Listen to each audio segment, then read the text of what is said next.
Welcome, ladies and gentlemen. A storm is brewing as the von Karsteins take to the skies against the Wood Elves. So we have a Counts versus Wood Elves. I will be leading the Counts, and Hurin, Papa of Turin, will be leading the Wood Elves. A notoriously bad matchup for the Counts with the present state of things. But for that build, we are going to have some zombies in that front line, and they are going to be backed up by some Crypt Ghouls as well. Just kind of some units to help deal with the Eternal Guard that the Wood Elves do often bring. Any of the Crypt Ghouls are good against the infantry that the Wood Elves can bring. We also have a couple of Vargulfs as well for some nice monstrous units. They do have armor-piercing values themselves, and they'll be good at beating down some of the larger targets, such as Ariel in particular. And for the further back, we do have a Necromancer as well, going to be bringing just Forbidden Rod and Master of the Dead, giving a little bit of passive regen to the units around it, and also getting some nice bit of Winds of Magic to boot. We have some triple Black Knights with Lances and Barding in the rear, some nice Shot Cavalry with their 62 charge bonus, and they have 110 armor with Bronze Shields, going to be quite helpful indeed. And in the skies, we do have 4 Fellbats, going to help muck things up, shut any of the range units down, and hopefully clear the skies for the rest of the Counts, because that is all they have for anti-air is other air units. And we have von Karstein, Vampire Lord, up in the sky. He is going to be bringing the Storm of the Night, so his Bound Tempest. He also does have Undeath Resurgent. We have Raise Dead and Invocation of Nehek. Going to be looking to rain death from above, kind of hope to clear those skies. And in the skies for the Wood Elves, we do have double Hawk Riders up in the sky, going to be doing some nice little range checks. They do have 360 fire after all, should be good at kind of kiting away from things. But on the ground is where most of the funds have been spent for this army, as we have double Zotes. One of them are the Enigmas of Zyran, or Gyran, and it is going to have a Bound Regrowth and a Bound Flesh to Stone. The regular variant of the Zotes is going to have a Bound Earthblood instead with a Flesh to Stone. So lots of healing between those two. So we have 1 Regrowth, we have 2 Earthbloods, and for the Lords and Heroes, it is Orion paired with Ariel herself. And this is the threat for the Count's army, is going to be Ariel, and her kit is going to include a Tempest. She also has the Greater Arcane Conduit for a tons of Winds of Magic. We also have Soul Stealer. There is the Dart of Doom, which has 3 charges to that. We have the Acorns of the Oak of Ages. It has some nice large explosive effect. And we have Berry Wine as well, which is a little improved Bound Regrowth. So there's essentially we have 2 regrowths there between her and the Zotes, and the couple of Earthbloods to boot. And then there is, of course, Orion. He is going to be unbreakable along with Ariel. And we have the Hounds of Orion, a nice little vortex spell to help kind of clear things out. So a lot of chaff clearing stuff for the Wood Elves. And they also has the Cloak of Isha, going to be providing himself with a nice 44% damage resistance and 8 hit points per second for a nice little bit of replenishment. Only when he gets down to 20% health though. So as long as he is healthy, he is not going to have that bonus. But that's going to be the armies. So let us commence with this battle, as both sides do kind of square off against one another, and the Counts do slowly advance. That Forbidden Rod going off for that Necromancer, getting that little bit of extra Winds of Magic, and the Hawk Rider is going to be pushing forward, trying to kind of get some nice little shots into these Fellbats. Though these Fellbats will gladly take those shots. But here is that Storm of the Night, going to be dropping down, catching one of these Hawk Riders, minus 72% speed, doing a ton of damage, and they are taking a ton of damage, already down to 50% health, as the rest of the Fellbats are going to start closing in on these units. Going to be catching one of them, as the von Karstein Vampire Lord is going to be getting a nice little charge into that. And being so close to Ariel, she does have her Tempest. It looks like she is going to be repositioning, and there is one of them going to be dropping in, going to be looking to catch 2 of the Fellbats as well as the von Karstein Vampire Lord. Going to be doing a ton of damage between those 2, but the other units are going to be terrified. One is terrified, the other is routing right now. So, and these Fellbats do have a nice little bit of speed. They have 110 versus the Hawk Riders. Well, that one is nice and reduced, but this one has 110 as well, so they'll be able to keep pace with them as long as they are nice and close. But that Tempest doing some very good work at clearing out 2 of those Fellbats, but those 2 Hawk Riders have taken so much damage so far, and the rest of the Wood Elf army is going to be advancing, kind of sensing that that's the fight in the skies has been lost by them, and in come the Zotes with their big ol' hammers, going to be dropping down right into the front line of the vampire counts. The zombies going to be breaking that charge, and in come the rest of the forces. Black Knight's going to be charging on in through their zombies, and a nice little charge off into them, but Orion's also going to be jumping into the fray with Ariel. Going to be doing a lot of damage, trying to break down all of these units for the vampire counts, and that line is spread a little thin for the Wood Elves here, and the mobility advantage is definitely going to be given to the counts here, as the Black Knights are able to kind of cycle around. And if we take a little look back, the Von Karstein Vampire Lord is going to be returning now that both of those Hawk Riders have been chased off the field.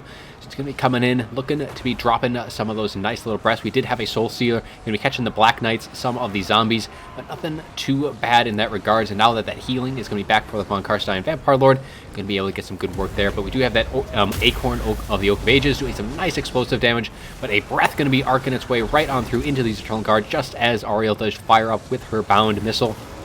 Going to be doing a little bit of return fire, but the Von Karstein Vampire Lord able to take that like a champ. One of the Vargolfs, though, is starting to waver a bit. He only does have 40 base leadership, so it's really not that great. Someone's going to be going down into the middle of all this, trying to muck things up, as the cycling of these Black Knights going to just continue to try and wear down these Zotes as much as they can. They really don't want to be stuck in engaged combat with them, because those Zotes can do quite a bit of a beating when they are engaged. And looks like that Von Karstein Vampire Lord going to be diving in, looking to maybe do so a little bit of a rear charge into these Zotes, trying to break them as they are getting pretty low in leadership, and a rear charge might just be enough. But Von Karstein Vampire Lord going to be pulling out of that engagement, just as another Soul Stealer going to be going down, and this one is going to be catching a ton of the Vampire Counts units. These both of Vargolfs are in there. The Black Knights taking a ton of damage, zombies, crypt ghouls, and the like are taking a ton of damage to that card, but the Von Karstein Vampire Lord trying to break the fringe units of the Wood Elves. The Eternal Guard are starting to get pretty low, as some of them are already starting to rout, and the bats are going to be pulling out of these engagements, looking to chase them down and make sure that nothing does return for the Wood Elves. But the Zotes looking to drop the hit on top of that Von Karstein Vampire Lord. They do have bonus versus large and armor piercing, so they'll do some quite a bit of nice work against the large target of the dragon. But a summon in the rear going to be terror routing these Eternal Guards, as the Von Karstein Vampire Lord does drop a nice little overcasted heal onto this group of formation, healing up the Black Knights, Vargolfs, and the like. He is just going to be cycling overhead, giving a nice little assistance to his ground forces, as he is going to be looking to fly directly over Ariel. Got a nice juicy breath attack lined up, as she is kind of currently occupied with the Vargolf right now, but he is going to fly directly overhead just as she does get knocked down, and breath right on top, doing a little bit of damage, but she does get knocked back by the Vargolf just as that attack is finishing up, and she is going to be able to dodge most of that damage that was going that way. The Zotes do kind of pull out, trying to chase down these Black Knights, as they are getting pretty low and trying to finish off these Eternal Guard themselves. But that is going to get them out of that engagement and away from the rest of the formation, as these Black Knights are able to rear charge and shatter these Eternal Guard, and even kind of muck up the Enigmas of Jiren as well.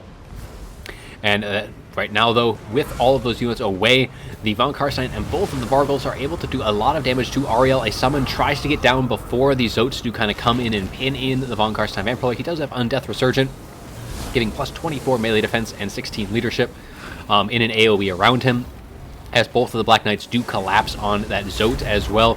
And at this time, Von Karstein Vampire Lord going to be turning his attention to these Zotes, able to terror rout them right now, and that explosion from that Acorn of the Oak of Ages is able to do a ton of damage and peel off so many of those Black Knights. You can see all of them just scattered across the ground, but the Zotes do end up routing, and the other one does get terrified as well, and is going to be tried to chase down by these Black Knights. It looks like the Hounds of Orion do go off, trying to peel them off, and the Black Knights do actually get pulled back into the engagement, as some of these Zotes are kind of trailing just a little bit. But now they do regain their pursuit and are going to be chasing these guys down, who have naturally routed now. Going to be trying to break that, as balance power now heavily in the Vampire Count's favor at this time, and it's just down to the two unbreakable units, Ariel and Orion. Pretty much everything else has been peeled off, and the Necromancer has hit his healing cap just from his passive healing alone, as the Von Karstein Lord hovers overhead for a final breath attack directly on top of Ariel, taking her down.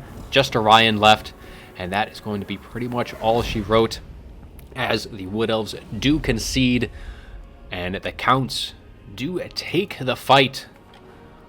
Von Karstein, Vampire Lord, carrying the day against the Wood Elves. So take a little look at the after battle report here. Von Karstein, Vampire Lord, getting 1500.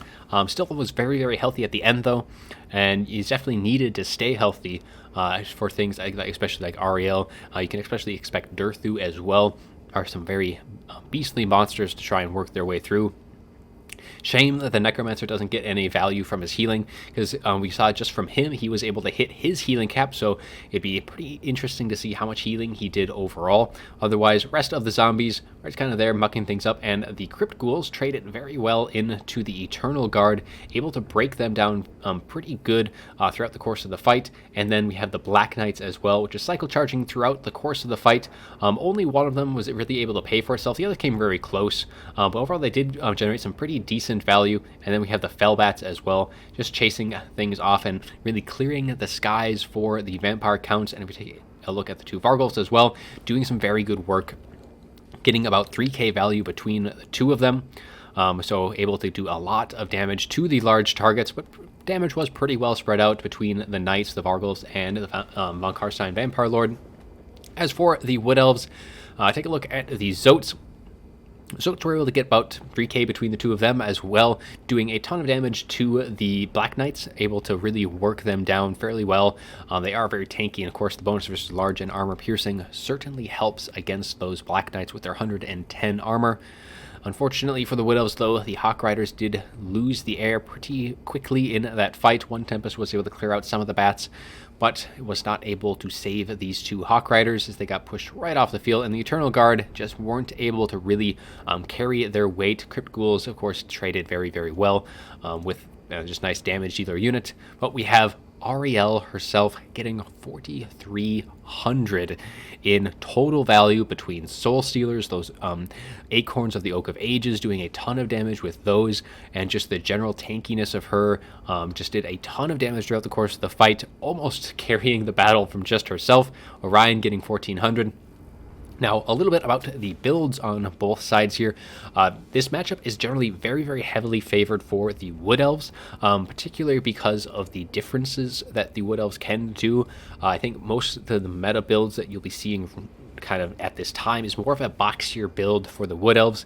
And while this build was a box surrounding through Orion and Ariel, it was probably one of the nicer ones that you could probably go up against.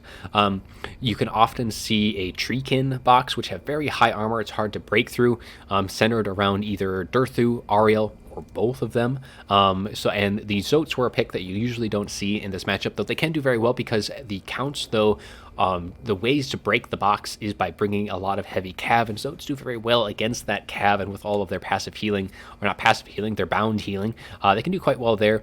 And I think, though, with the Hawk Riders, it's when you bring two of them is very doable for the Counts to deal with. Especially with the Von Karstein Vampire Lord. A single Storm of the Night, as you can see, brought one of them down to half health, and all the bats were able to surround and rout them off very, very quickly. But if you reach, you can bring up to 4 of them in a fight, and those 4 of them is what makes it very, very hard to really kind of pin things down and keep things in the air alive, because 4 of them can easily tank all 4 bats and the Von Karstein Vampire Lord in the skies. At that point, the Vampire Counts really need to get very, very lucky with that Storm of the Night. The one that did go down, though, was able to do quite well in this matchup. But again, it was a very close fight regardless.